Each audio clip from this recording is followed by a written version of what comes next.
macallimiinteena saddexdan nooc waa un mid adigu macallinkee baa tahay ama aad noqon doontaa mustaqbalka ama macallinkee kugu saamaynta badan saddexda macallin ee soo socota noocyada macallimiinta kan ardayda dhan wada jecel yihiin. Okay, thank you very much. aad aad u mahadsantihiin. Okay, cashirka soo diyaarisay rajayna maasha Allah. Okay, maadeen waa hematology. Thank you very much. Okay, waxaan rabaa marka inaan sharaxno kan kaligiis wax fahansan. Asalaamu calaykum waraxmatullahi wabarakaatuh. maanta waxaan qaadanaynaa urine analysis baaritaanka kaadida. hore ayaan u soo marnay baaritaanka kaadida. maanta waxaan samayn doonaa marka physical examination. sidoo kale kan arday ay ka baqaan Hitler.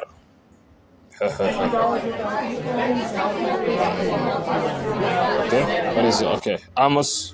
yaa ku weydiiyey Amos istaguriya ka jawaab su'aasha adiga ku haystaa iga Amos adii kulama hadlin fadlan.